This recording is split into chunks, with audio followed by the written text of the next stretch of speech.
Hello and welcome. This is Tammy Cunningham, Facilitation Skills for Leaders.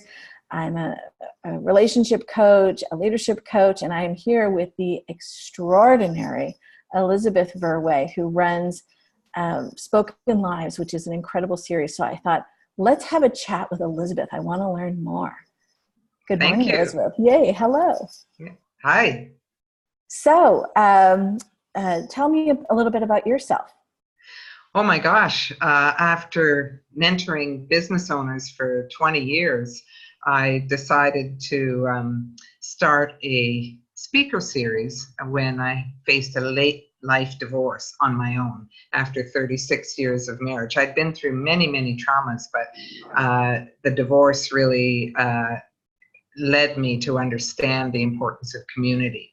So I started having women together in my home, and I saw that we quickly outgrew it, and so established an outside venue and rebranded. In my home, we called them Nurture Nights, and outside, we called it Spoken Lives, Stories Women Share.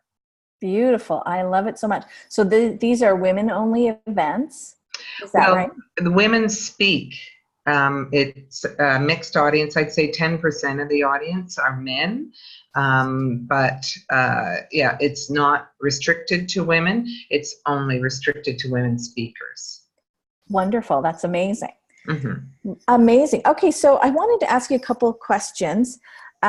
So how did you get started? Like, what made you decide to do this? You talked about your divorce, but then and community, but like, how does it go to Spoken Lives? Mm-hmm. Well, really, it was building a community for myself. And then I realized there's not too many places that women comfortably can go alone to events without sort of feeling a bit like a wallflower or feeling a little bit outside.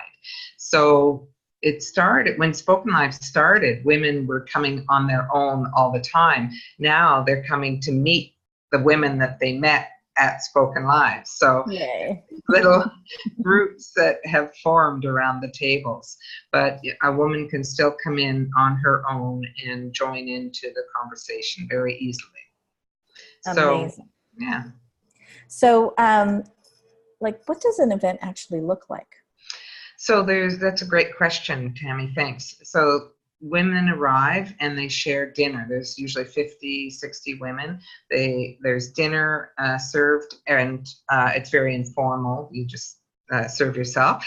And then that's about an hour from 6 to 7. And then at 7 o'clock, the speakers go on, and there's 4 speakers and an MC. And so the evening moves along until about 8:30. We wrap up.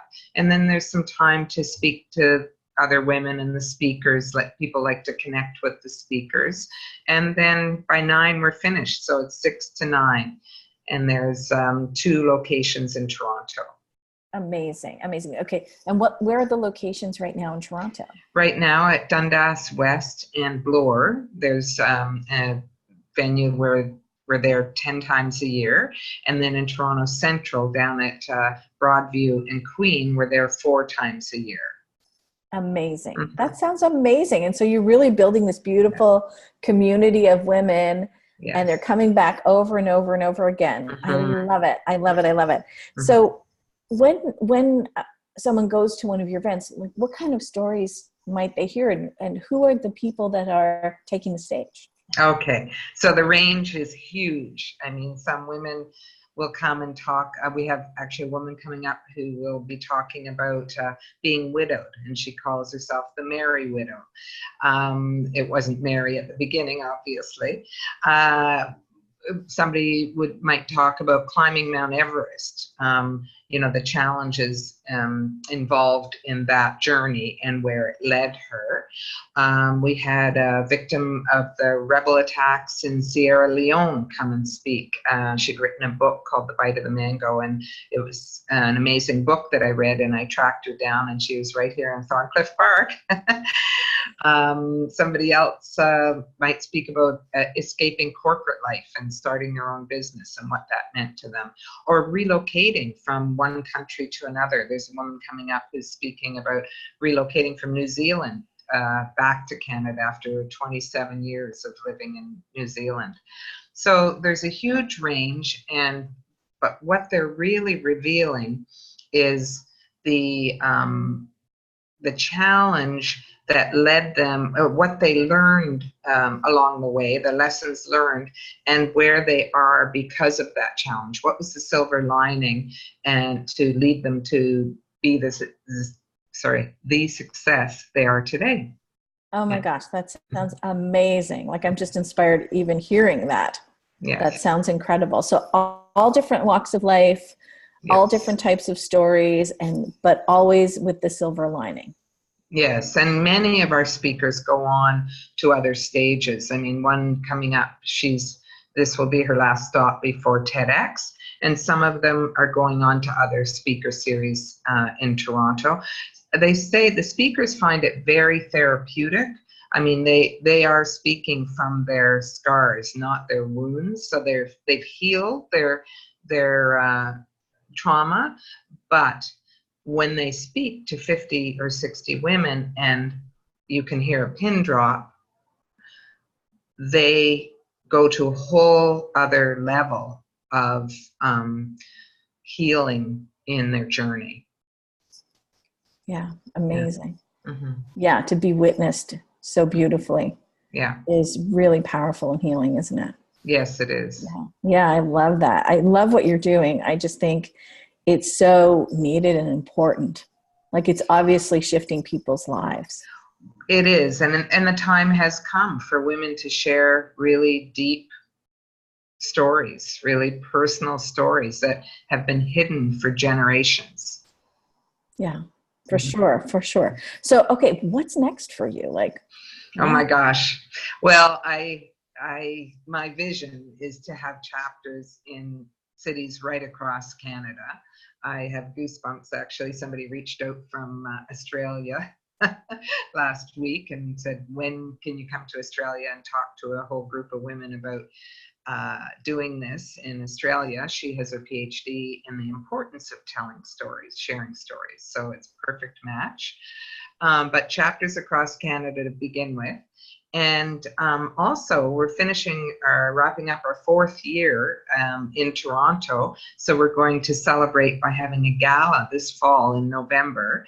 And it's our first gala, and there will be similar format, but there will be a cocktail reception with food and live jazz music and a really lovely venue right in this part of the city at Pape and Danforth. And the event venue is called The Fourth on the Danforth, and it's our 4th year, so it's all very beautiful. Oh, I love that. Yeah, and we have a Gal Pal package that if you get 9 of your friends together and join you'll get your ticket complimentary, and everybody in the party of 10 will get a handmade necklace made by me. Beautiful. Oh, that's so lovely. Mm-hmm. You're making some beautiful jewelry as well. Pardon me? You're making beautiful jewelry as well. Yes, I make a lot of my jewelry. Yeah. Oh, I love it. That's so beautiful. Mm-hmm. Okay, so how can people find you? Well, take a look at spokenlives.com. Yeah, spokenlives.com on web, or Facebook, Spoken Lives. Great. Instagram too. Oh, you're on Instagram. Lovely. And so is it Spoken Lives, at Spoken Lives on Instagram? Yes, I would imagine. That's perfect. That's perfect. Okay. Well, thank you so much for meeting with me. It was so wonderful that you came. We've been connected for so long, but we just got to meet for the first time at the Bad Girls Tea Party. It was fantastic. Oh, good. I'm so glad you enjoyed it. Yeah, Yes. It was really such a special group of women that came together. It felt so beautiful. Yeah. And thank you so much for your interest in Spoken Lives. Oh, you're very welcome. Yeah, I love the concept. And I'm going to come out. I got to come out and join that community. Oh my gosh, it's so beautiful. So good. beautiful. Well, we have 2 events coming up in September. So September 10th and September 30th. And the tickets are on Eventbrite. Perfect. Okay. Thank you so much. And we'll see you soon. Thank you, Tammy. Take care. Take care.